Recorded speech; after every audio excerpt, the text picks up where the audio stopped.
My husband was in the ICU after a car accident. I was ready to sell the house to cover his medical bills, but the clerk at the property office stopped me cold. This property has already been transferred to a Miss Maya Henson. When I got home, my mother-in-law shoved me and my suitcase out the front door. Get out, there's no place for you here. My 7-year-old son stood holding Maya's hand, looking at me like I was garbage. Your real baby died a long time ago. I'm actually Auntie Maya's son. I dragged my suitcase to my parents' house. My mother slammed the door in my face. Your brother's getting married. There's no room for you here. Homeless and desperate, I pawned the gold jewelry my husband had given me every birthday for the past decade. Sorry, ma'am, these are all fake. That was when it finally hit me.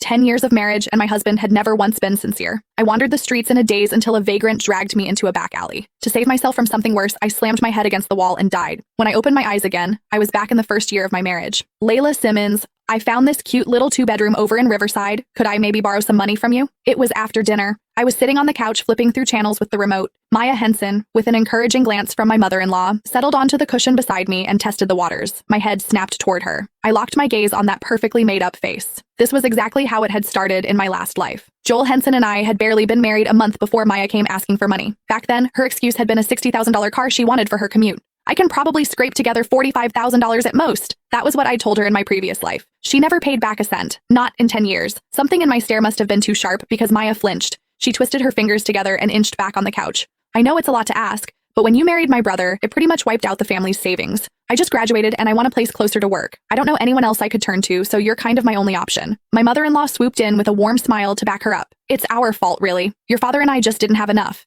Between the $150,000 for the house, the $27,000 bride price, and the $30,000 wedding banquet, we're tapped out. Maya needs a place of her own. You're her sister-in-law. Surely you can help a little. So marrying into this family had somehow turned them into charity cases? I'd put up $75,000 of that house money myself, and I was the one living with them, not the other way around. The $27,000 bride price, I'd matched it with a $30,000 car as my dowry. The $30,000 banquet, he would have had to throw a wedding no matter who he married.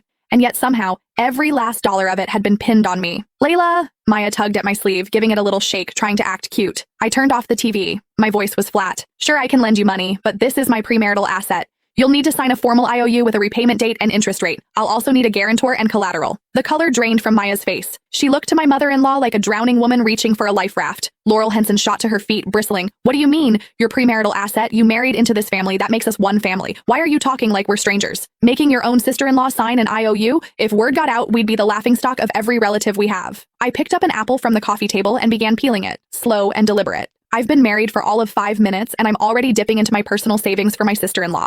People who don't know better might think I was so desperate to marry your son that I'm buying my way in. Now that would be embarrassing. You... Laurel's jaw clenched so hard the muscles in her cheeks twitched. Maya grabbed her mother's arm just in time. Forget it, Mom. I'll figure something out on my own.